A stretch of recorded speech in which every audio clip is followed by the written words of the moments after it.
Саламатсыздарбы? Политклиника медиасынын дебат берүүсүн баштайбыз.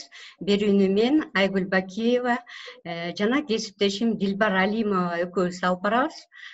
Дебаттын бүгүнкү темасы COVID-19 Кыргызстанда дарылоодогу карама каршылыктар. Дебатка катышуучулар Аида Зурдинова, медицина илимдеринин доктору жана Айбар Султангазиев, саламаттык сактоо системасынын эксперти. Анда дебаттын шарттары менен тааныштыра кетели, Дилбар. 3 бөлүктөн турат. Дебаттыбыз биринчи бөлүктө биз жалпы суроолорду беребиз, позицияларды такташабыз. Экинчи бөлүктө катышуучулар экөө бири-бирине суроо берет, анткени эки катышуучубуздун позициялары эки башка. Анан үчүнчү бөлүктө бизге социалдык тармактар аркылуу окурмандарыбыздан келген суроолорду жаңыртабыз. Биринчи суроолорго өтөрсөк. Биринчи суроо Аида айым сизге болсун. Сиз саламаттык сактоо министрлигинин COVID-19 дарылоо боюнча клиникалык протоколдун комиссия мүчөсү экенсиз. Ошого байланыштуу сизге суроо берели. COVID-19 дарылоо боюнча клиникалык протокол качан түзүлгөн? Аны түзүүгө кимдер катышкан? Башка өлкөлөрдүн дагы практикасы эске алынганбы? Аида? Рахмат. Азыркы маалда клиникалык иштеп чыккан протокол 3-чү пересмотр деп саналат. Марттын башында топ түзүлгөн ушул протоколду жазууга. Ал протоколго өлкөдөгү инфекционисттер, пульмонологдор, эпидемиологдор, Минздравдын специалисттери, анан башка мындай специалисттер, кардиологдор, эндокринологдор кошо киришкенде, биринчи протоколдордун негизи эң биринчи марттагы протоколдун негизинде түзүлгөн мындай сунуштар көбү мындай эксперименталдуу болгондо, анткени ковид жаңы ооруда. Биринчи опыт бул Кытайдын опыты, Италиянын опыттарын жазып чыгышкан эксперттер, инфекционист менен пульмонологдор. Ал жерге эки түр дары кирген вирустан каршы деп. Бул ВИЧ оорусунан колдонулган лопинавир, ритонавир деген дары, анан малярияга каршы колдонгон гидроксихлорохин деген дары. Бирок март ичинде бул дарылар ооруларга колдонуп, терс жагын көргөздү да өзүнүнчү. Анткени жүрөк жактан, боор жактан көп терс жактар болуп, апрель айында кайра каралганда инфекционисттер бул дарынын терс жактары көп экен. Мониторинг кылганда больницаларда мүмкүнчүлүк жок, анткени ЭКГ аппарат керек, лаборатордук жагынан текшерүүчү көп анализаторлор керек. Ошон үчүн апрель айында инфекционисттер бул дарыларды 3-чү мындай пересмотрга киргизбейбиз деп колдоп беришкен да. Анткени эксперименталдуу препараттарды биз мындай националдык документтерге киргизип, бүт өлкөгө регламенттүү колдонууга мүмкүнчүлүк бере албайбыз. Анткени националдык протоколдордо далилденген гана дарылар колдоnuшу мүмкүн да. Анткени жаңы оору, жаңы көп ар кандай эксперименттер азыр болуп атат, бирок ал эксперименттер аягына чейин чыга элек, азыркы маалга чейин изилденип жатат. Ошон үчүн 3-чү версиябызга бүт эксперименттүү препараттарды алып койгонбуз. Эң негизги болуп эми апрелде эле чыккан эң негизги коронавирустун негизинде өпкө аябай илдет болот экен. Ошол вирус деген өпкөдөгү атайын бир ферментте оор мындай кандайдыр бир таасир эткени үчүн, андан башка ичегибиздеги дагы ошол фермент бар. Ошон үчүн кээ бир биздин жарандарыбыз жөтөл, мисалы, өпкө жагында мындай оор сезгенин, температура болушат. Кээ бирлери болсо, мисалы, ич өтүп кусушат. Бул ошол вирустун кайсы органдарга мындай таасир эткенин билдирет да. Ошон үчүн эң негизги болуп бул апрелде эле билинген. Вирус болсо кандын уюшуна аябай таасир этет экен. Ошол кан уюган сайын биздин органдарыбыз аябай терс жагы көрүнөт экен да, тромбоз болот экен. Ошон үчүн биринчи ошол вирустан мындай кетип калган жарандардын ичинде патологоанатомдор мындай тромбоздор бар экен. Эң негизги мындай өлүмдүн илдети ошол тромбоздун негизинде болуптур да. Ошон үчүн апрелде көп эле чет өлкөлүк мындай руководство дейбиз, гайдлайнларда эң негизги бул тромбозду дарылаш керек. Ошондой эле эң негизги бул жарандарыбызга кислород кереги жазылып чыккан. Ошон үчүн биз өзүбүздүн протоколду жазганда эң негизги ошол чет өлкөлүк бүт ошол мындай десем китептерин, протоколдорун карап чыгып, которуп, ошонун негизинде жазганбыз. Бул протокол өзүбүз группада отуруп эле ойлоп чыккан жокпуз. Бардыгы ошол далилденген медицинанын шартында өткөрүлгөн. Атайын группа менен ошол бүт чет өлкөлүк документтерди карап чыгып, ошолордун ичинен биздин шартка мындай жакыныраак болгон протоколдорду кабыл алганбыз. Ошонун негизинде протокол жазылган. Ошон үчүн азыр эң негизги көп суроолор биздин кээ бир жарандардын арасында, ошондой эле Айбар Султангазиевдин жагынан да эмне үчүн эксперименттүү препараттарды биз ушул протоколго киргизген жокпуз. Аны дагы бир жолу айтып кетейин, эксперименттүү препараттарды биз националдык протоколдор аркылуу регламенттүү түрдө колдонууга негиз бере албайбыз. Анткени ал эксперимент. Ошондой эле май айында биздин Минздрав бүткүл дүйнөлүк ден соолуктун уюму ВОЗ чоң изилдөө баштаган. Ал изилдөөгө көп эле өлкөлөр өзүнүн катышуусун билдиришкен. Биздин да Кыргызстан киребиз деп мындай кандай деп убада бергендей болгондой.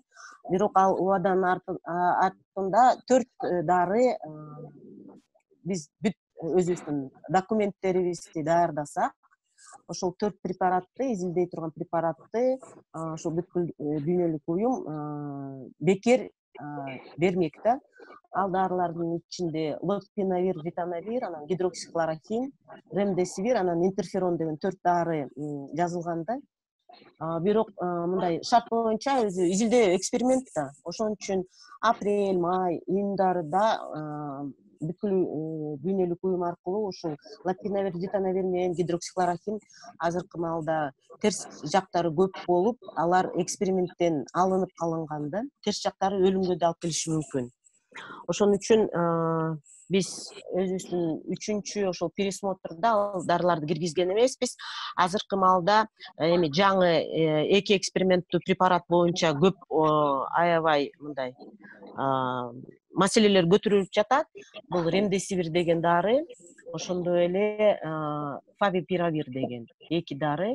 Эми ремдесивир десек, бул Америкадан мындай чыккан дары, чоң корпорация бар, Жилайт деген. Бул препаратты эң биринчи колдонгондо 15-жылдары вирус Эболага каршы деп, андан кийин вирус Марбург деген вирус чыккан, ага каршы, анан көп эле мындай вирустар, РНК вирустарга каршы жакшы иштейт деп чыгышкан да. Ошондо эпидемия башталганда, апрель айында, апрелдин баштарында атайын дарыларды илдеттүүчү органдар бар да. Ошол органдар мындай дары-дармектер боюнча ошол комитеттер, мисалы Европада коронавирус инфекцияны дарылоо үчүн эксперименталдык препаратты эксперимент катары колдонууга мүмкүнчүлүк бар деген сунуш берилген. Ошондой эле ушундай сунушту Американын атайын FDA деген агентствосы бар, алар дагы ошондой сунушту алышкан. Ошон үчүн Америкада, кээ бир Европанын өлкөлөрүндө, ошондой эле Россиянын протоколдорунда бул препарат жүрөт. Бирок эскертип кетсем, бул эксперименттүү препарат. Ошондой эле экинчи препарат бул фавипиравир деген препарат. бул препарат өзү Япониядан иштетилип чыгылган, бирок препаратты мындай гриппти дарылоого үчүн колдонушкан да, бирок Япониядагы өзүнүн мындай жакшы эффективдүү иштегенин көрсөтө алган эмес да бул дары. Анан коронавирус пайда болгондо ошондо эле бул препаратты иштетип көрөбүз деп, бирок жакшы мындай эффективдүү жактарын көргөзө алган жок. Андан кийин бул препаратты Россия тармагынан, Россия жак өзүнө мындай патент катары сатып алышкан, патентти держатель деп коебуз да. Анан муну Авифавир деген ат менен чыгарышкан. Азыр Россиянын телеканалдарын көрсөңөр көп эле реклама кылып жатат да. Бирок азыркы маалга чейин мисалы ар кайсы өлкөлөрдө 32 ар кандай эксперимент болуп жатат бул препарат менен. Бирок жыйынтыгы дагы эле чыга элек. Мындай бирдей жыйынтык болуш керек да, ушул дарыны пайдаланып коронавирусту жеңдик. Эң негизги мисалы против вирустан каршы дарылар эки мындай эффектиси көрүнүш керек да. Биринчи вирусту өлтүрүш керек, а экинчи вирустан мындай өлгөндөрдүн санын азайтуу деген. Бул эки ушул критерий боюнча бул дарылардын эч кандай азыркы күндө эффективдүү жагы көргөзүлгөн жок. Айбар мырза, сиз башкы прокуратурага саламаттык сактоо министрлигинин клиникалык протоколун түзүүчүлөрдү жана ошондой эле вице-премьер-министр Аида Исмаилованы баш кылып ошол башкы прокуратурага кайрылдыңыз. Ошол кайрылууга эмне негиз болду? Дүйнө боюнча мына башында Италияда абдан өлүм көп болуп атпадыбы? Азыр бир да мамлекетте андай жок. Эмне себептен? Азыр 3-4 түрлүү терапия бар, айыктыруучу жолу бар. Ошол себептен өлө турган мезгил мындай көп эл өлгөнгө мезгил өткөн да. Азыр дүйнө боюнча табышкан жолдор ушул өлүмдөрдү азайтыш үчүн. Бирок бизде Кыргызстанда мына июлдун башынан июндун аягынан көрүп атабыз эмне болуп атат. Ошо себептен биз 29 июнда мен премьер-министрге кат жибергем. Премьер-министр аны Исмаиловага тапшырган. Ошол протоколду тез өзгөрткөнгө. Бирок андан кийин мен да өзүм оруп чыктым. 2 жума күткөм. Биздин мыйзам боюнча 14 күндө бизге жооп бериш керек. Бул эми мындай тез арада кароолчу карай турган оокат болчу да. Эпидемия болуп атат, канча ооруп өлүп атат. Бирок дагы бүгүнкү күнгө чейин да жообу жок бул кат боюнча. Ошол себептен биз 14 күндөн кийин ушундай ген прокуратурага, биздин коопсуздук комитетке, ГКМБга, анан Совбезге кат жибердик. Бул деген эми Совбез карай турган суроо да. Элди туура айыктырыш керек, тез айыктырыш керек, өлүмдү кыскартыш керек. Ошон үчүн биз ошол жака жибердик да. Бул деген мындай мыйзамды карасак, биздин өкмөттүн жоопкерчилиги, эң биринчиси ушул соцблокту башкара турган вице-премьердин жоопкерчилиги. Ал бир. Экинчи, ушу мына ар кайсы жолдор эмне себептен ошол жака биздин протоколду жазган кишилер кирди. Алар соц тармактарда биз баардык скриншоттордун баарын чогултуп, документтердин баарын даярдаганбыз. Алар туура эмес элге маалыматты берип атты, анан азыр деле айтып атышат. Биз документтердин баарын тактадык, даярдадык. Эксперимент эмеспи, мүмкүнчүлүк бар беле биздин мамлекетибиз муну киргизгенге. Ошон үчүн жаздык да. Мына 3 эле нерсени айтып кетейин. Биздин мен эми бир 15 протоколду карап чыктым. Дүйнө боюнча баардык протоколдордо бизде жанакы противовирусный препараттар бар дейт. Жок дегенде аракет кылышат да. Биз мына адам ооруп калса вирус менен, Только ооругандан кийин ошо последствия деп коет да, ошо последствияларды бирдемке кылабыз да. А вирустун өзүнө бир да дары жок да. А мамлекеттердин баардыгы ошол жака да карашат. Вирустун өзүн жоготуш керек. Ал келип алып бизди талкалап атат да ичибизден. Ал бир. Бул жок экен. Экинчи жагы жанакы антикоагулянт деп коебуз. Азыр болуптур, жакшы болуп атат. Баардыгыбыз эле ошо Клексан, гепарин сайып калдык. Бирок мына Европанын протоколдорун карасак, июлдун башында чыккан. Алар профилактика жүзүндө адам деген биринчи күндөн ооруп баштаса, особенно 50-ден ашып, сахарный диабет, анан жүрөк оорулары болсо, профилактический доза менен ичиш керек. А биздин протоколдо кандай, баардык жерде кандай айтып атышат? 5 күн, 1 жума жата бергиле, суу иче бергиле, парацетамол иче бергиле. Анан такыр эле жатып калганда, алыңар жок болгондо, өлүп баратканда, анда больницага кайрыласыңар деген сөз менен баардык жерде маалымат берип атышат да. Абдан туура эмес, бизде ошон үчүн мындай оор формалар абдан көп болуп атат да. Ал экинчи жагы бул протоколдун. Мындай алдын алуу жумуш жок. Оор формага жеткенден кийин жумуш башталат да. А оор формага жете электе адам деген өзү бирдемке кылыш керек. А биздин дарыгерлер эмне кылып атат? Биздин Минздрав эмне кылып атат? Ал экинчи жагы. Үчүнчү жагы, эми баардыгыбыз билебиз, мына антибиотиктер жөнүндө көп сөз болуп атты. Канча элдер күндүзгү стационардарды карасак, башында коюп атканда, ар бир кроватьда капельница туруп атты. Бул деген саламаттык сактоо министрлигинин уруксаты менен коюлуп атты да. Баардыгына капельница коюлуп атты.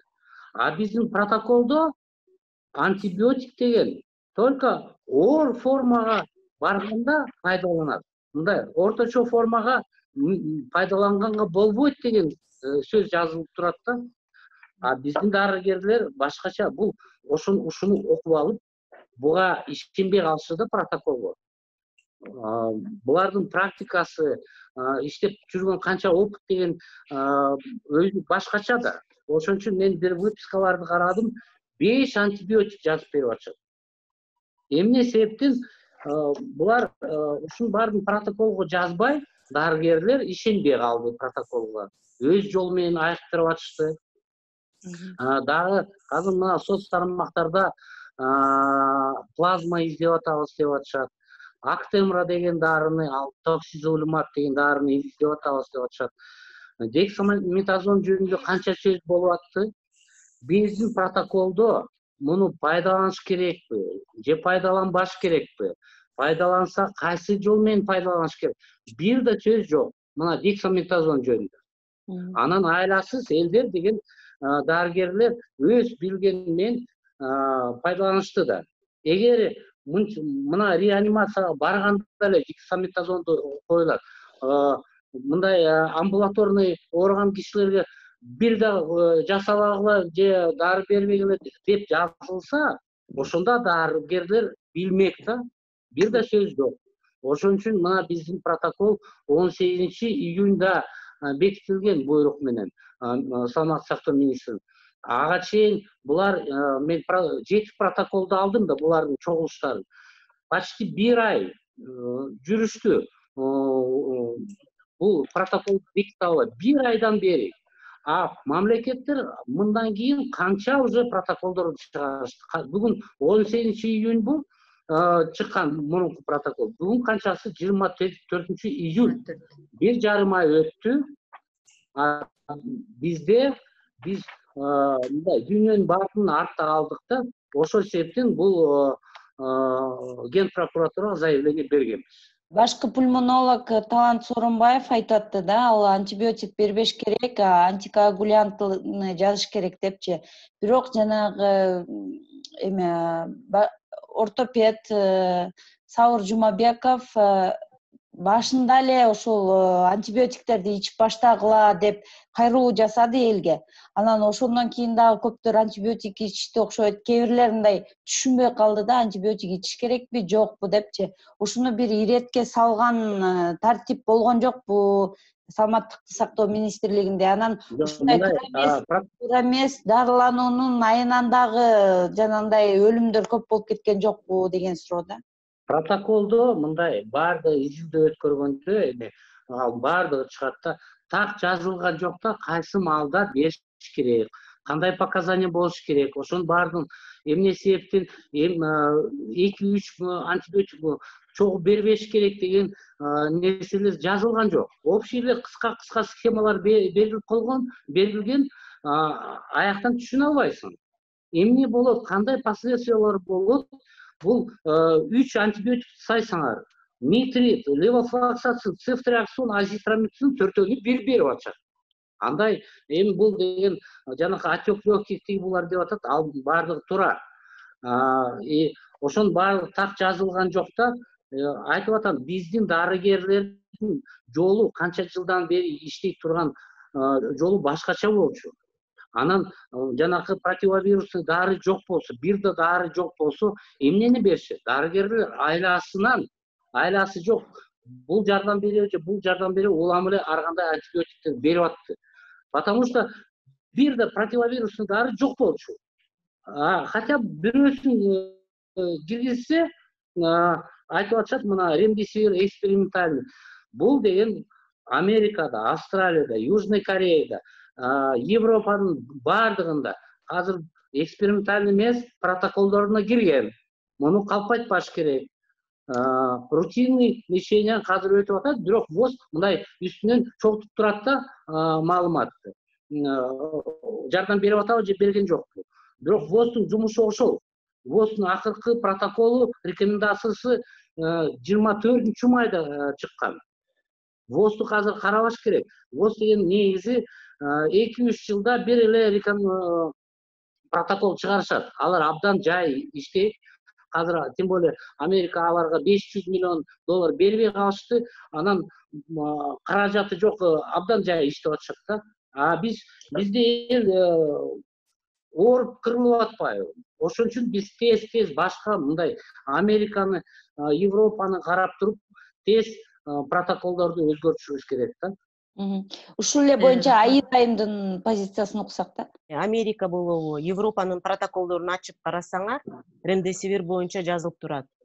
Ремдесивир применяется в качестве, в рамках клинических исследований деп. Бул эмнени билдирет?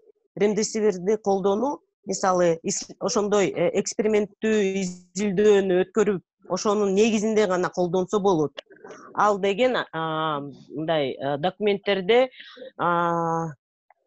мисалы бир өлкө кандай эксперименталдуу препаратты колдонууну регламентте жазган жок да. Мисалы, ремдесивирди ушундай коронавируста четко ушуну бересиңер деп. Только в рамках клинических исследований. Поэтому Айбар мырза көп элибизди жөн турган жеринен башын айлантпай, биринчиден, экинчиден биздин протоколдорду жаңырткан жок дейт. Биринчи, экинчи протоколдун версиясында эксперименттүү препараттарды киргизгенде биз аябай мындай сопротивление кылганбыз. Ага карабай Минздрав өткөрүп салган. Анын негизинде эмнени көрдүк? Көп болду. Ал терс жактарды вот Минздравда ошону өткөргөндөр жооп бериш керек. Эмне үчүн өткөрүп алышты? Ошол терс жактарын чогулган терс жактарды чогултуп бериш керек. Бул деген, во-первых, клиническая часть и юридическая часть бар. Жаңыртуу үчүн эч кандай мисалы себеп жок. Биздин документте противовирусный препараттарды киргизген жокпуз. Ошон үчүн 2-3 специалист 2 ай биздин протоколду кармап, Минздравдын мисалы министрге киргизбей 2 ай чоюшкан. Ошон үчүн июнда гана кабыл апрелден баштап, апрель-май, июнга чейин ошол 3 специалист эле биздин протоколду чоюп көп убактыбызды алды да. кийинкиси жаңыртуу үчүн эч кандай себеп жок. Анткени биз протоколдобузга эксперименталдык дары дармектерди киргизген жокпуз. Башка өлкөлөрдө эксперименттүү препараттар киргизип жатышат. Улам жаңы пайда болгон информация боюнча ал эксперименталдуу препараттарды алып салышат, кайра киргизишет. Ошон үчүн биздин протоколдо ал эксперименттүү препараттар жок. Азыркы маалда биз 4-чү жолу мындай жаңыртуу баштадык. Анткени азыр дексаметазон боюнча жаңы маалымат келди. Оор абалда түшкөн жарандарга мындай кичинекей доза менен 6 миллиграмм доза дексаметазонду берсе болот деген. Экинчи жагы, мисалы, протоколдо антибиотиктерди биз колдонбогула деген эң негизги сунуш бар. Анткени вирусту антибиотик өлтүрбөйт. Бирок кандайдыр бир себеп менен азыркы күндүзгү стационарлар ачылган. Ошондой эле ошол стационарларды барып мындай мониторинг кылсак, бүт стационарларга бирөө Минздравтан деп алгоритмдерди түшүрүптүр да. Ал алгоритмдерде бүт ушул Айбар мырза айтып кеткен бүт антибиотиктерди жазып чыгыптыр. Ал антибиотик больницага жатканда гана берилиш керек да, мисалы, сепсис болгондо же аябай мындай оор илдет менен түшүп калса, поликлиникада же ошол күндүзгү стационарларда бул дарылар берилиши мүмкүн эмес. Бирок кандайдыр бир жол менен ошол сунуштар азыркы күндүзгү стационарларга түшүп калыптыр. Ошон үчүн бир жуманын ичинде ошол күндүзгү стационарларга барып биз врачтар менен иш өткөрдүк. Биздин протоколдорду көргөздүк. Андай болушу мүмкүн эмес. Ошондой эле антикоагулянттык терапия боюнча баардык жарандарга ал өзүнүн мындай көргөзмөсү бар, качан бере турган. Атайын мына акыбалын карайбыз, кандайдыр бир оорулары бар болсо, өзүнүн мисалы жашы боюнча, ошондой эле көп мындай факторлор бар да. Ошол факторлор бар болсо, ана антикоагулянттарды колдонсо болот. Анткени антикоагулянттардын терс жагы бар да. Ал мисалы мындай терс жагы бар, кровотечение деген. Ал башталса, аны токтотуш аябай оор болушу мүмкүн. Хирургиялык операция жасалышы мүмкүн. Ошон үчүн өзүнчө үйдө отуруп алып, мындай өзүнө антикоагулянттар алгандарда бар болду. Хирургия бөлүмдөрүнө да түштү, аны дагы билебиз. Ошон үчүн айтып кете элем, медицинада мындай бир тарапты карап, бирдей чечим кылыш керек да, андай бирдей сунуш. Ошон үчүн терс жагы бир специалист бирди айтса, экинчиси чыгып башканы айтат. Ошон үчүн Минздрав аркылуу кандайдыр бир мындай туура информация берилсе деген эң негизги биздин эмебиз бар да, максатчы. Бар эле специалисттер ар кандай чакырыла берет, ар кайсы специалист өзүнчө бир өзүнүн сунуштарын бере берсе, элибиздин да башы айланып калды да. Андан башка элибиздин эмес, биздин докторлордун деле башы айланып калды, кайсы рекомендацияны кандай колдонобуз деген. Ошон үчүн эң негизгиси биз мисалы протокол жазганда аны мындай өз убактысында врачтарды окутуп аларга таратыш керек. Мисалы окутуу боюнча КГМИПКга тапшырышкан, бирок азыркы ошол КГМИПКнын аягына чейин өзүнүн ишин жакшы аткарбаган жагы да. Жакшылап окутушкан жок, значит, же ошол протоколдору таратып беришкен жок. Көп мындай жактары бар. Ошон үчүн баарын эле жаман деген туура эмес. Азыркы маалда биз группа менен иштеп жатабыз.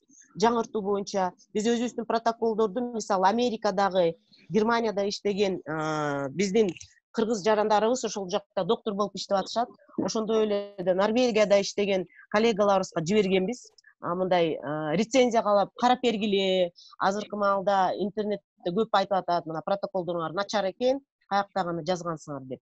Алар бизге жооп беришти. Биздин протокол негизи боюнча туура жазылган, бардыгы мындай чет өлкөлүк опытты мындай көргөзгөн деген.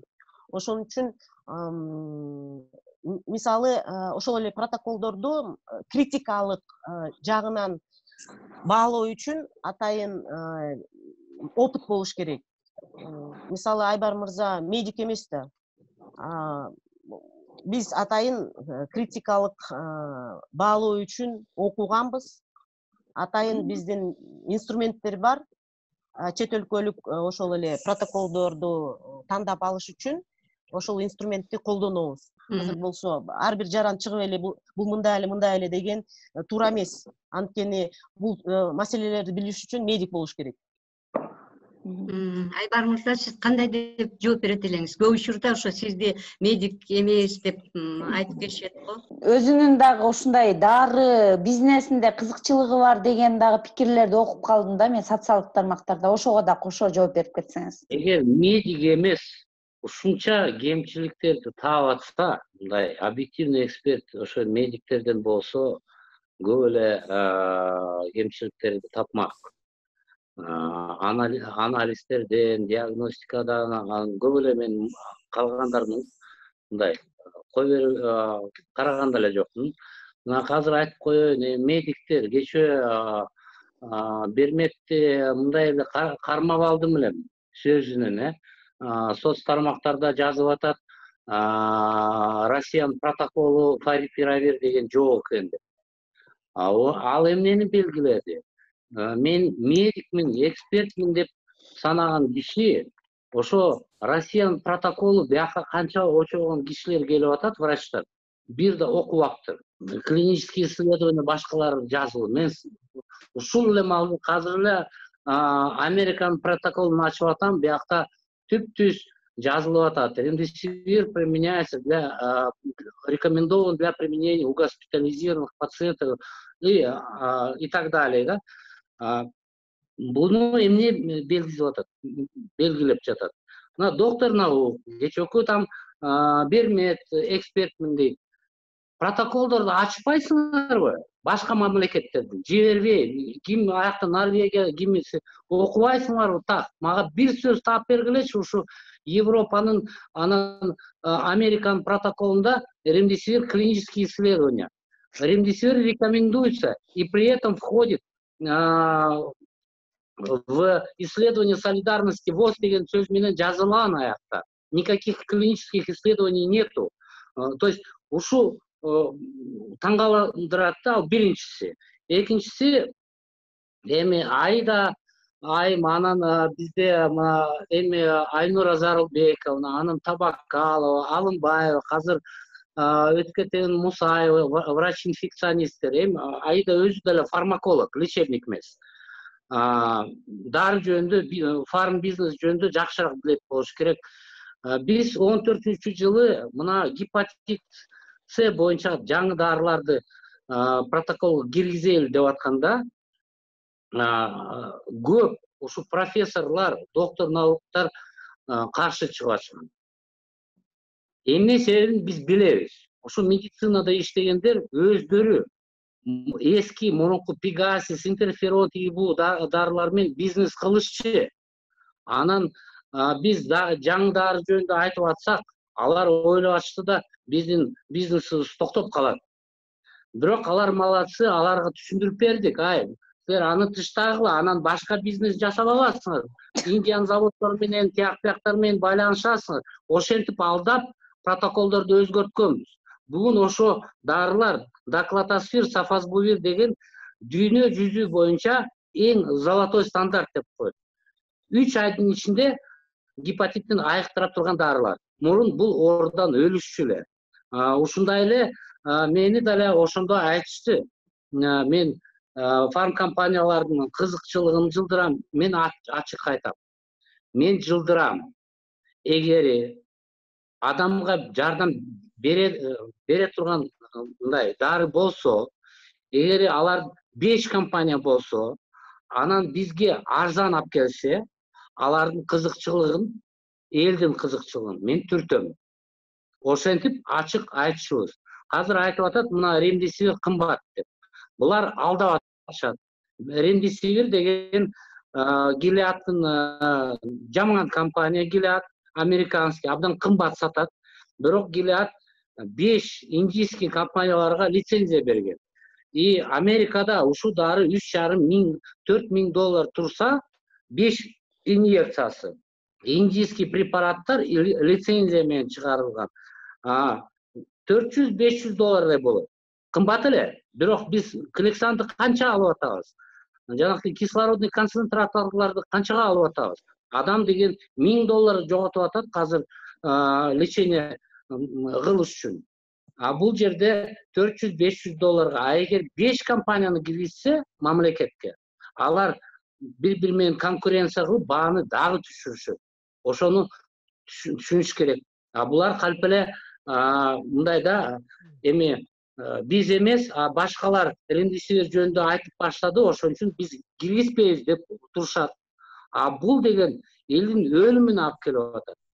Ошондой болуп атат да, канча киши азыр мындай өлүмдөн сактабайт дейт, еще как сактайт. Биринчисинен 30%ке мындай айыктыруучу убакыт кыскарат. Бизде мамлекет боюнча азыр 20 000 койка бар дейли. Ошонун 7 000 койкасы бошоп калат эртерээк. Анын жанакындай дневной стационар керек жок болот. Нормально эле палаталар болот. Муну бошоткусу келбейт. Эмне себептен? Булар анан эл орукчал болуп, буларга жакшы да. Азыр акча таап атышат. Ушу эксперттер. Бияка чакырылып. Ошондой болот. Сиз ушул азыр айтып аткандарыңызды мисалы үчүн эмнеге негиздеп айтып атасыз да? Бул балким сиз айткандай жыйынтык бербей калышы мүмкүнбү? Сиз же бир сынап көрдүңүзбү же кандай? Мен айтып атам, булар жаңы протоколду азыр карайын деп атышат. Анан 3-4 эле адам карап атышат да. Негизи булар 50-100 докторлор, биздин профессорлордун баарын, практиктер. Мына Барктабасов, Хамбаралиева, Зурдинова, булардын клинический практикасы жок. Эмнеге ушулар элдин тагдырын чечип атат? Наукаттан, Оштон, Бишкектен, инфекционный больницадан баардык жактан практиктерди алып келиш керек. И ошол конференция мындай дарыгерлерде конференция деген өткөрүү бар. Bir gün konferensiya өткөрүп туруп, 1-2-3 күн болобу. Ар бир мына антибактериальный терапия боюнча, патогенетический терапия боюнча 3-4 бөлүмгө бөлүп, бир нерсеге келиш керек, бир протокол түзүш керек, бир барды макулдугуна келиш керек. Мен катышпай эле койдум. Бирок силер эми дүйнө жүзү боюнча эмне болуп атканын карабайсыңарбы? Биздин элибиз кырылып атат. А булар биз соп-сонун иштеп атабыз. Соп-сонун иштегенде азыр дүйнө боюнча биз ал боюнча да изилдөө өткөрөбүз, көрсөтөбүз. Мына 3-4 азыр терапия чыкты, ар бир мамлекетте канча өлүм болуп атат. А Кыргызстанда бул эмелер жок, канча өлүм болуп атат. Ошонун баардыгын тактайбыз, анан керектүү жерлерге булар жооп беришет. Убакыт келет. Рахмат. Аида айым сизге суроодо. Эмне буга чейин коронавирус менен пневмония эки башка каралып келди. Эми болсо алардын баары COVID-19 деп каралып атат. Бул ошол эки башка кароо буга чейинки жана адамдардын өлүмүнүн көп болушуна себепчи болуп калган жокпу? Бул жерде биринчиден башында эми пайда болгондо ошол Всемирная организация здравоохранения дейбиз, бүткүл уюмдук уюм.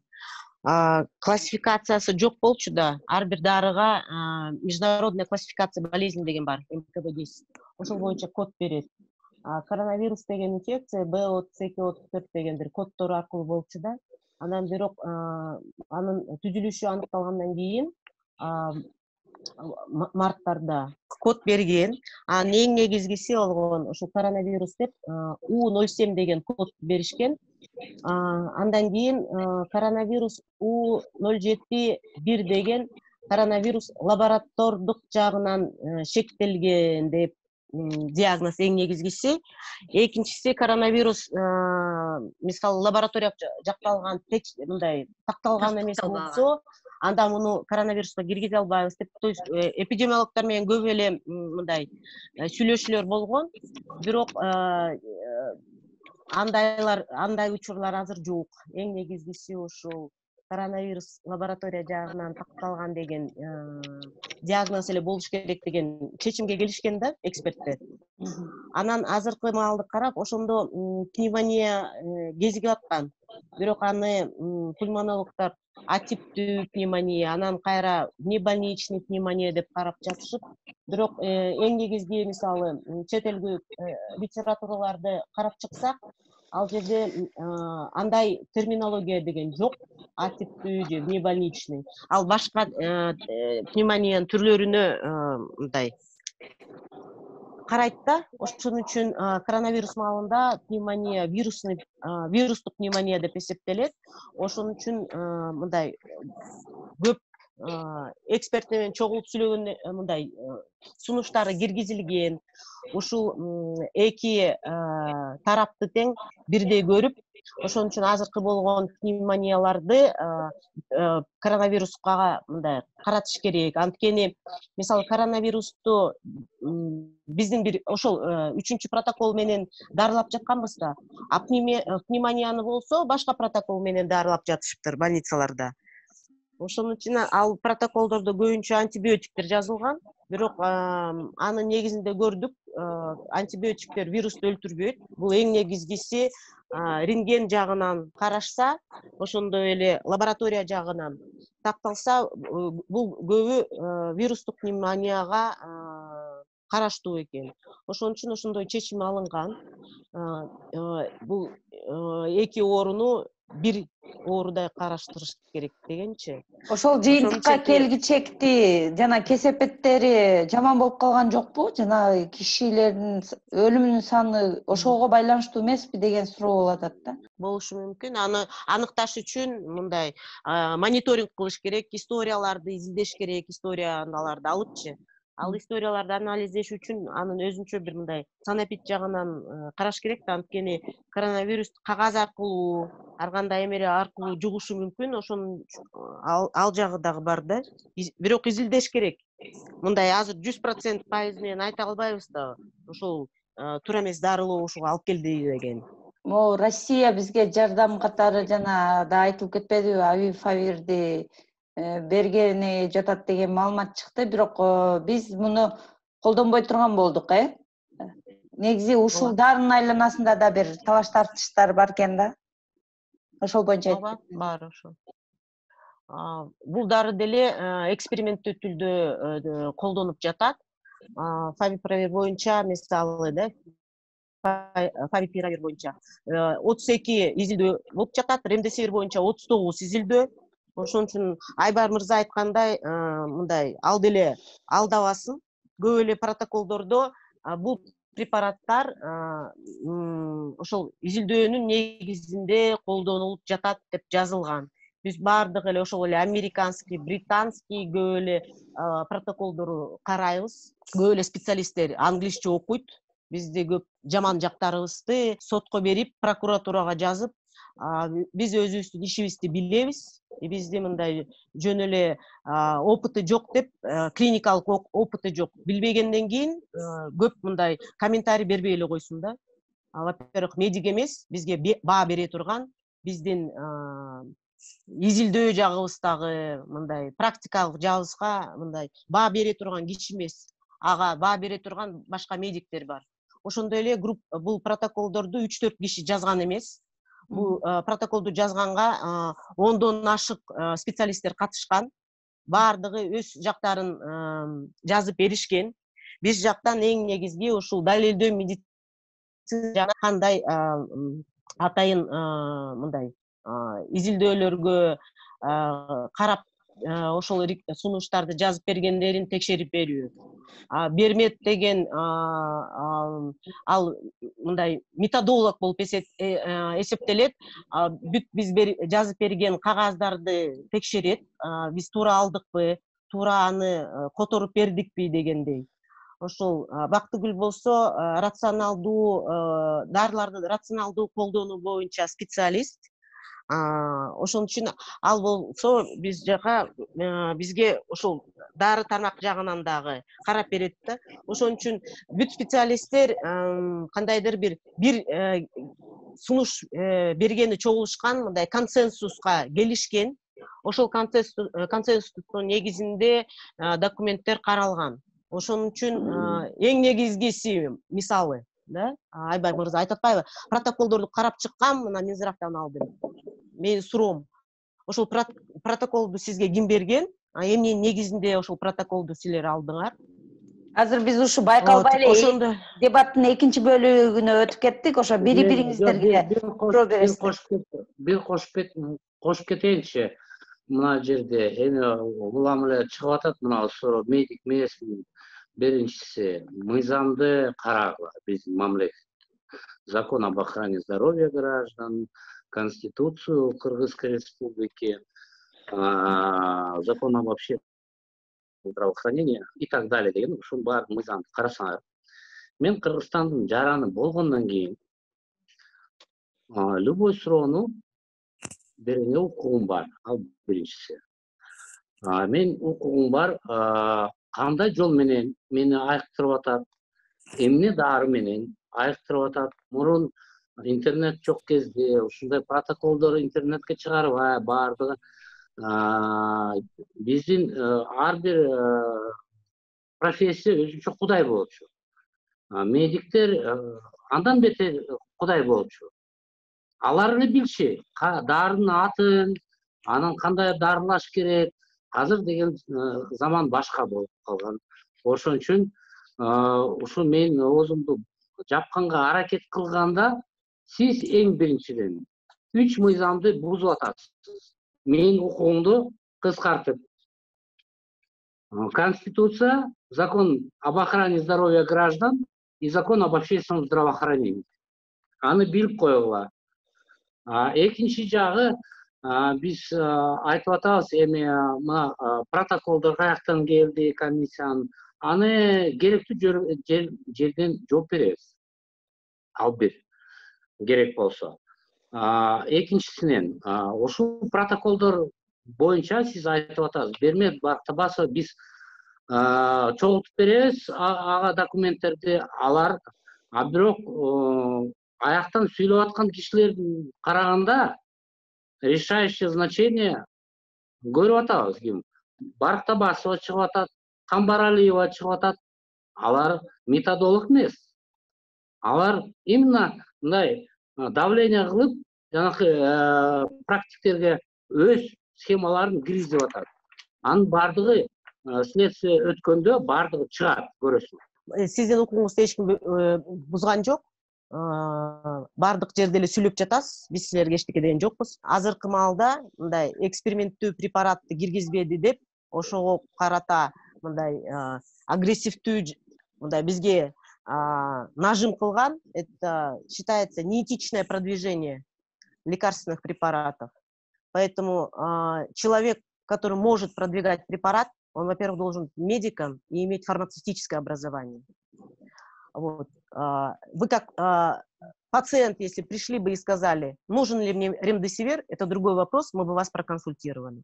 А рекомендовать нам, врачам, что включать в протокол или нет, это не ваша прерогатива, это прерогатива врачей. Анан дагы эми айтып кетейин, 14-жылы, вот хорошо Айбар айтып кетти, да, биз гепатит боюнча протоколдорду жазганда көп эле биздин профессорларды коммерческий интерес деп айтып кетти. Бул жерде айтып кетет элем, бул протоколду биз 10-жылдан 14-жылга чейин Айнур Зарылбековна экөөбүз бүт мындай чет өлкөлүк литератураны которуп жазганбыз. Ошол жерден ушул биздин жарандарыбызга интерферондон башка да кандай дары бар экенин карап чыгып, ошондо ошол дарыларды чыгарганбыз. Аны айтып кетсем. Ошол үчүн мындай далилдеңиз жок болсо, биздин врачтарды ушундай коммерческий интереси бар деп, мындай бардык тармактарды айтпай, өз жагыңызды билсеңиз, өзүңүздүн кандай коммерческий жагыңыз бар экен деп. Дарылар боюнча эң негизги азыркы маалда бүт ушул изилдөөлөр боюнча көргөзүп жатат. Бул эки дары эч кандай мына вирусту өлтүрө албайт, эң биринчи. Экинчиси өлүмдү эч кандай процентке азайткан эмес. Ошон үчүн бүт жарандарды мындай туура эмес маалыматтап элди итак эле азыркы маалда паникалык түрдө панический болуп жатканда туура эмес маалыматтап жөндөн жөн эметпейбиз. Ну вот, например, өзүңүз оорудуңуз. Анда өзүңүз оорусаңыз, ошол дарыны алып ичпейт белеңиз. Если, мисалы, врачтын кеңеши керек жок болсо. Потому что силерге ишенич Нет, жок. Ремдесивир бул ну аны же биз киргизген протоколго киргиздик да. Вы нарушили мое право на доступность к препаратам тем, что не включили его, и ремдесивир мамлекетке келбей жатат. Эгер ал келсе, и мен оорусам, же мен жакындарым ооруса, аларда мүмкүнчүлүк болмок. Я не наставляю, я требую өзүмө, жакындарыма, чтобы мамлекетте болушунча дарылар болуш керек. А силер мен укугуңду ушу менен коргоп атасыңар. Мамлекетте далилденген гана дарылар болуш керек. Көрөбүз, да. Айбар мырза, сиздин сурооңуз барбы Аида айымга? Ушу эпидемиядан кийин, биринчи суроом ушу эпидемиядан кийин канча жараныбыз инвалид болот? Азыркы маалда бул чет өлкөлүк мисалы маалыматтар боюнча инвалидность бар деген так маалымат жок. Бар фиброз деген, бирок 3 айдан 1 айга чейин реабилитация болуш деген. Азыр мындай процент менен мынча пайыз инвалид болуп калат деген маалымат жок. Ошон үчүн аны дагы туура эмес маалдабаш керек. Бирок азыр баары изилденип жатат. Жаңы оору. Мисалы, сиз прогноз кылдыңыз беле, канчасы инвалид болуп калган? Бардыгы бирок кылам жакында. Биз деле вот баардыгын карап атабыз. Эгер сиздин алыңыз келбесе, биз айла жок кылып атабыз да, негизи бул силердин жумушуңар болчу. Силер эсептешиңер керек болчу. Канча оор формалар, ошо оор формалардын ичинен тирүү калгандарынан канча процент, мына 30-40% өпкөлөрү фиброз болуп атат. Алар инвалид болуп калабы же толугу менен восстановление болобу? Ошону айтып бергилечи. Инвалид болуп калганы 100% болот деген эч кандай шек жок. Реабилитация туура болсо 60% же 30% ушул оор формалары менен ооруп аткандар, азыр элдер буну билбей жатат, унчукпай жатышат. Оор форма менен ооруп калгандардын арасында 10-20% болушу мүмкүн. Хорошо, рахмат. 10-20% дедиңиз. Мен ошо 20%га таянайын, анан эсептеп чыгам канча киши. Анан дагы бир суроо бар. Мына антикоагулянтный терапия боюнча бүгүнкү күндө сиздин протокол боюнча адам сөзсүз медициналык назначениясы менен антикоагулянтный профилактический терапия барбы? Эгер адам жаңы ооруп баратса, сиздин протоколуңуз боюнча баардык группалар диабетик болобу, жүрөк оорулар болобу, 5 күн, 7 күн мындай башка симптом орточо формага өтө элек да үйдө жата бериш керек деген сөз бар да. Мында антикоагулянтный терапия эмнеге киргизбейсиңер? Протоколдо так жазылган. Ошол жарандарыбыз жашы улгайган болсо, ошондой эле диабет, гипертония болсо, башынан эле профилактический антикоагулянтный терапияны алат. Ошондой эле жарандарыбызда атайын бир шкала бар. Ошол шкаланы киргизгенбиз, Каприни деген. Ошол Каприни шкаласы боюнча эң жогорку баадагы риск болсо, анын бардыгы антикоагулянтный терапия алат. Лечебный доза антикоагулянтов только при наличии данных коагулограммы. Да, вот коагулограмма, булар дейсиңер, профилактический, я говорю. Бар. Профилактический бар. Бар. Аида айым, сиздин сурооңуз барбы? Жок, суроо жок. Суроо жок болсо, анда биз социалдык тармактардан келген суроолорду окуйлу. Бул жерде Өрүсбүй Кылычбек кызы дегенден суроо келиптир. Дексаметазон тууралуу ар кандай пикирлер айтылып жатат. Ошол дарыдан кийин абалы оорлошуп кеткендерди көп уктум. Менин өзүмдүн абалымдагы дексаметазонду алып баштаганда оорлошуп кетти. 10 күн обсервацияда дарыланып чыктым. Аталган дары эмненин негизинде жазылып жатты? Туура эмес, дарылоодон каза болгондордун саны көп болуп жаткан жокпу? Дейт. Ну, эң биринчи дексаметазон туура эмес колдонгон үчүн болду, көп эле жарандардыкы. Анткени дексаметазон жеңил, анан мындай орточо абалда колдонушу керек эмес. Анткени дарыны колдонгондо вирустардын көбөйүшү организмде мындай созулат да. Ошон үчүн оор абалда көп эле түшүп атышты. Анткени андан башка бул дексаметазон гормон да. Биздин организмдеги бактериялардын өсүшүнө дагы мындай условия берет да. Ошон үчүн көп эле оор болуп түшкөн жарандардын ичинен сурасак, көп эле дексаметазон менен хим смесь алыптыр да. Бул ошол оор абалдын бир негизги фактору ушул болуп калды. Эмнеге дексаметазон жөнүндө протоколдо бир да сөз жок? Дексаметазон только ОРДСте колдонот деген бар. Острый респираторный дистресс. Противопоказания эчтеке жазылган жок. Ал противопоказаниясы жазылган жок. Эми азыркы 4 анткени ал убакта биз карап жатканда мындай данныйлар жок болчу да. Бул данныйлар июндун аягында гана пайда болду. ВОЗ аркылуу дексаметазон минимальный доза менен оор абалда колдонсо болот. Цитокиновый штормду азайткан үчүн. Ошон үчүн мен айтып атам да, сиз протоколду абдан жай карап атасыз, анан башкалар чыкканда жаңы каралбай дарыгерлер туура эмес пайдаланып атат. Эгер жазып турган болсо убагында 5 июлда чыкса жаңы протокол, бул мынча өлүм дексаметазондон болбойт болчу. Андай практика жок болчу дексаметазон. Анткени өзүңөр билесиңер, башында бардыгы больницаларга жаткырылып жатканда, жарандар көбөйүп кеткенден кийин азыр көбү ЦСМде да кандай каралып калды да. Ошондо башынан бардыгы муну коронавирус дебей, пневмония кылып карагыла деп туура эмес мындай багыт беришкен да. Ошон үчүн ошол пневмониянын протоколу менен дарылашкан. Азыркы маалда ошол ЦСМдерде, анан күндүзгү стационарларда кандай дарыларды колдонуш керек, ошондой эле ал жерде жазылган. Дексаметазон ошого окшогон көп дарыларды колдонсо болбойт деген. Аны өзү бүт врачтарга мындай таратылган. Кийинки суроо Руслан Жумабаевтан келип атат. Бул ковид менен ооруп айыккандардын плазмасын куюп же хижама жасап ошо айыккандар болуп атат деген маалыматтар чыгып атпайбы?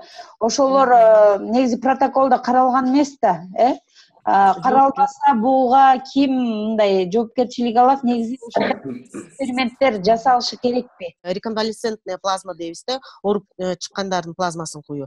Бул дагы эксперимент катары каралып жатат көп эле өлкөлөрдө. Бирок ушул экспериментти кылгандарды кылса, ушул врачтар кимиси сунуш кылган, ошол өзү ошол экспериментке мындай жоопкерчиликти өзүнө алат. Анткени бул эксперимент катары. Анан хиджама деген, ошол хиджаманы тараткан, бул вообще эч кайсы жерде андай бир да рекомендация жок. Бүткүл дүйнөлүк мындай бүт документтерди, чет өлкөлүк документтерди карасаңар андай жок. Бул дагы мындай кандай десем, биздин жашообуздун терс жагы да, кандай десем, народный медицина деп коет да. Дагы бир суроо келип атат, кымбат Тукебекова дегенде. 2-3 антибиотик жазып жатат деп атасыңар. Мунун ден соолукка тийгизген кесепеттери кандай болушу мүмкүн дейт? 2-3 антибиотик биз да көрдүк, аябай бизге да WhatsApp'тан көп мындай пациенттерибизден, туугандарыбыздан, тааныштарыбыздан консультацияга жибергендер болду да. Көп антибиотиктер өзү менен өзү ортосунда мындай взаимодействие бар да. Терс ошол взаимодействиясы бар болгондор. Кээ бирлери болсо акыркы мындай поколениядагы антибиотиктер биз резервный группа деп коебуз. Ошол резервный группаларды аябай көп жазып берип атышат. Мунун терс жагы антибиотикка резистентность калышы мүмкүн да. Кандай десем, бактерияларыбыз убакыт өткөн сайын ошол антибиотиктер бактерияны өлтүрбөй калат да. Бул бүткүлүк дүлөөлүк проблема. Бирок азыркы ушул туура эмес колдонуу антибиотиктерди бизди ушул проблемага жакындатып жатат.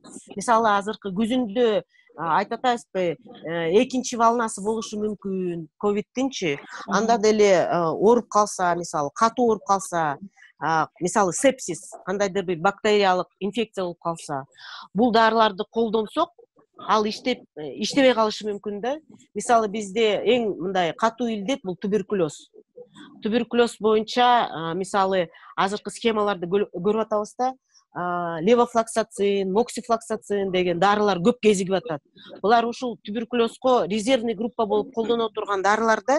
Мисалы ушул дарыларды колдоно берсе, ушул жараныбыз туберкулез болуп калса, мисалы башкандан күчтүү дары жок да, башкандан күчтүү дары жок. Ошон үчүн ошону ойлонуш керек.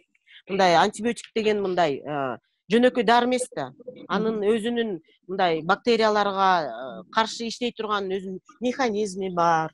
Кандайдыр көбү деле мисалы боорубуз бөйрөк аркылуу чыгат бүт дарыларчы.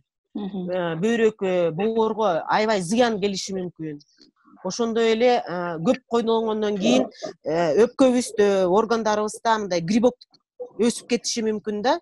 Аябай мисалы чет өлкө мамлекеттерде мисалы деле ушул Россияда көп жазышат, антибиотик колгонгондо мындай аспергиллез деген дары бар. Оору бар да. Бул ушул грибоктон пайда болот.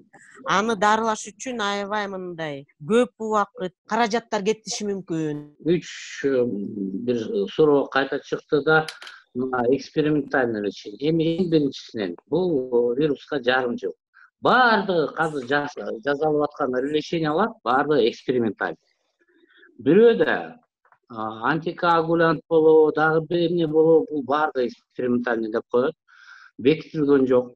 Туура жол менен клинический исследованиядан өткөн жок.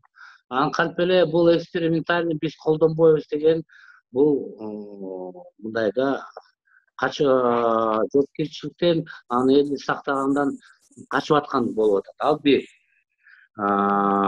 Дексаметазон болобу, плазма болобу, антивирусный препараттар болобу, бул баарды эксперимент. Бир да клинический изилдөө менен туура жол менен жасалган жок. Ошон үчүн же силер такыр киргизбегиле протоколго эчтекени, же баардыгын киргизгиле. Ал бир. Хижамалар жөнүндө мына элге айтып кетейин. Эми жакында эле тааныштарым бир киши өтүп кетти. Ошо кичине жакшы болуп баратканда анын ким ушундай сунуш берди, ага билбейм хижама жөнүндө аны жазап алды эле. Эми ал жөнүндө гематологдор айтып бербесе, алардын хижама жасаганда жарым литр кан кетет, адамга вирус менен ооруп атканда итак эле кан керек болуп атат. Анан сыртка керектүү канды, анын суугураак фракцияларын жок кылып салып атат. Эми мындай жөнөкөй түшүндүргөндө да негизи муну жасаган болбойт да. Плазма жөнүндө көп мамлекеттер азыр аракет кылып атышат. Негизи эмне себептен мына башында айым айтып кетти эле, бизде мүмкүнчүлүк жок, ЭКГ жасаганда антиги бул жок деген. Анан протоколго эмне киргизбей жатышат. Анан элдер баштайт да сатып бергиле деген ремдесиверди, а бизде акча жок деген. Ушундан биздин саламаттык сактоо министрлиги ушул эксперттер менен чогуу качып атышат да, ар кайсы шылтоо менен. Врачи не дают делать все возможное, ушул эксперттер, для спасения жизни человека. Ушундай болуп атат да азыркы күндө. Ар кайсы шылтоо менен, ошон үчүн плазма болобу, дексаметазон болобу, антивирусный препарат болобу, кандай дүйнө жүзүндө мындай более менее текшерилген жолдор чыкпаса, ошонун баардыгын биздин жарандарга мүмкүнчүлүк бериш керек. Биз баардык жолду кылышыбыз керек, биздин жакындарыбызды өмүрүн сактап калыш үчүн. Эң биринчи принцип ошондой болуш керек. Бул жактан бир суроо Ну, келип это вот, это популяционные высказывания. Мисалы, антикоагулянттар менен, антикоагулянт менен дексаметазон боюнча далилденген. Аны издесеңиз болот. PubMed боюнча болобу. Клинических исследований нету, я просмотрел. Есть, хорошенько посмотрите. Вы же не клиницист, чтобы искать. Поэтому давайте не будем вводить в заблуждение слушателей. Бул жерде дагы бир колдонуучудан суроо келген экен. 2013-2014 жылдагы вирустардын этиологиясы деп жазып тур. Корона менен байланышы бар беле дейт. Коронага эч кандай байланышы жок. Анда гепатит энтеральный, парентеральный дейбиз. Гепатит А, Е боюнча протокол жазганбыз, ошондой эле парентеральный гепатит дейбиз, Б, С, дельта деп. Ошолор боюнча жазганбыз, анда башка противирусный препараттар болчу.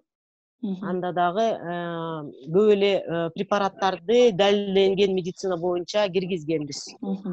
Азыр биз ушуну менен жыйынтыктайлы. Акыркы суроону жыйынтыктоочу суроо катары бул Аида айымга бергим келип турат да. Азыр Айбар мырза айтып кетпедиби, дарылоо протоколу биздин жарандардын өмүрүн сактаганга толук мүмкүнчүлүк бербей жатат депчи. Сиз ушул айыптоого кандай жооп бересиз? Анан ушуну менен биз талкуубузду жыйынтыктайлы. Бүгүнкү протоколдорубуз толугу менен адамдарды өмүрүн сакташ үчүн жооп берет. Эң негизгиси аны туура колдонуш керек. Анан азыркы маалда антикоагулянттар боюнча, дексаметазон боюнча бардык далилдөө жагынан далилденген. Бүт эл аралык протоколдордо бар.